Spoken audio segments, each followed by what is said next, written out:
بہت عرصہ پہلے ایک گاؤں میں جو ندی سے زیادہ دور نہیں تھا، ایک مہربان سپاہی دھول بھری گلی سے نیچے جا رہا تھا۔ اس کی حرکت سست تھی کیونکہ وہ سارے دن سے چل رہا تھا۔ اسے ایک اچھا گرم کھانا کھانے کے علاوہ اور کچھ پسند نہیں تھا۔ جب وہ سڑک کے کنارے ایک عجیب و غریب گھر پر پہنچا تو اس نے اپنے آپ سے سوچا، یہاں رہنے والے کے پاس میرے جیسے بھوکے مسافر کے لیے کچھ نہ کچھ اضافی کھانا ضرور ہوگا۔ میرا خیال ہے میں جا کر پوچھوں گا۔ اور یوں سپاہی گوبھیوں، آلوؤں، پیازوں اور گاجروں سے بھرے باغ سے گزرتے ہوئے لکڑی کے دروازے کی طرف بڑھ گیا۔ گھر کے سامنے پہنچ کر جیسے ہی دستک دینے کے لیے اس نے ہاتھ بڑھایا، تب دروازہ اچانک کھل گیا۔ دوسری طرف ایک بوڑھا آدمی کھڑا تھا۔ اس کے ہاتھ کولوں پر تھے اور اس نے تیوری چڑھائی ہوئی تھی۔ تم کیا چاہتے ہو؟ بوڑھے نے بدتمیزی سے کہا۔ پھر بھی سپاہی اسے دیکھ کر مسکرایا۔ ہیلو، میں گاؤں کا سپاہی ہوں جو یہاں سے دور نہیں ہے۔ میں آپ کے پاس یہ پوچھنے آیا ہوں کہ آپ کے پاس کوئی کھانا ہے جو آپ مجھے دے سکتے ہیں؟ بوڑھے نے سپاہی کو اوپر سے نیچے تک دیکھا اور بہت دو ٹوک جواب دیا، نہیں، اب چلے جاؤ۔ سپاہی اس سے باز نہ آیا۔ اس نے ایک بار پھر مسکرا کر سر ہلایا۔ میں دیکھ رہا ہوں، میں صرف اس لیے پوچھ رہا ہوں کہ میرے پاس اپنے پتھر کے سوپ کے لیے کچھ اور اجزاء ہوں گے، لیکن میرا اندازہ ہے کہ مجھے یہ سادہ ہی کھانا پڑے گا، اگرچہ ہوتا اتنا ہی مزیدار ہے۔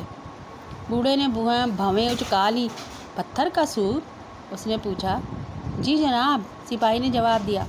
اب اگر آپ مجھے جانے کی اجازت دیں گے تو میں پتھر کا سوپ بنا سکوں گا۔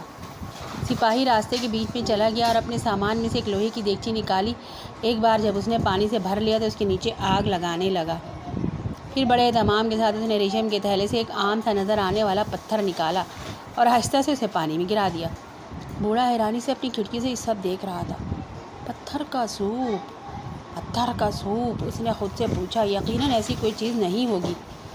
تھوڑی دیر بعد سپاہی کو ایک چھوٹی سی چھڑی سے پانی لاتے دیکھ کر بوڑھا آدمی باہر نکلا اور سپاہی سے پوچھا، تم کیا کر رہے ہو؟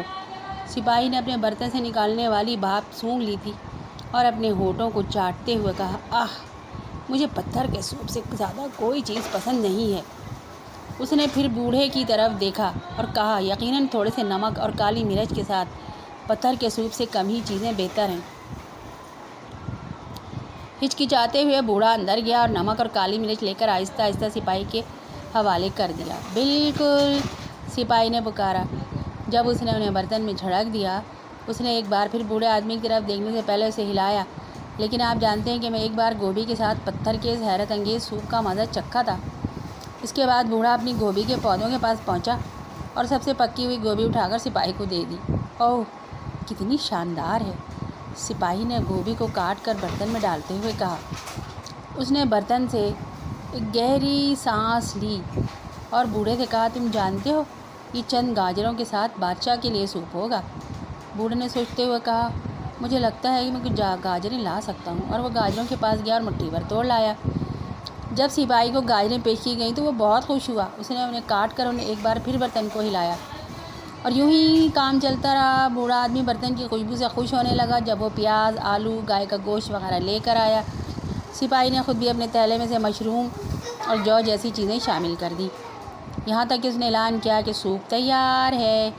بوڑھا آدمی سوپ کی طرف دیکھ کر سپاہی کی طرف دیکھ کر مسکرایا جب اس نے آدھا سوپ اسے پیش کیا۔ آپ اندر کیوں نہیں آتے؟ میرے پاس آج صبح بیکری سے سیدھی لائی گئی تازی ڈبل روٹی ہے جو پتھر کے سوپ کے ساتھ بہت مزیدار لگے گی، اس نے شفقت سے کہا۔ اور اس طرح بوڑھے آدمی اور سپاہی نے مل کر ایک شاندار کھانا کھایا۔ سپاہی نے اپنے تھیلے سے دودھ کا ایک ڈبہ نکالا اور وہ بھی شیئر کیا۔ بوڑھے آدمی نے سپاہی سے اتفاق کیا کہ سوپ بہت بہتر تھا، اس نے پہلے کبھی چکھا بھی نہیں تھا۔ یہ اس وقت تک نہیں ہوا تھا جب تک کہ سپاہی نے اسے ریشم کا تھیلا نہیں دیا تھا جس میں وہ پتھر تھا۔ کہانی سے کیا پتہ چلا کہ ہر کام مل جل کے کھانے سے، مل جل کر کرنے سے اور شیئر کرنے سے بہتر ہوتا ہے، اور آپس میں محبت بڑھتی ہے اور اتفاق میں بہت برکت ہے۔ کل آئندہ کہانی کے لیے انتظار کرو۔ کل تو رات پھر انشاءاللہ ایک نئی کہانی تمہیں سناؤں گی۔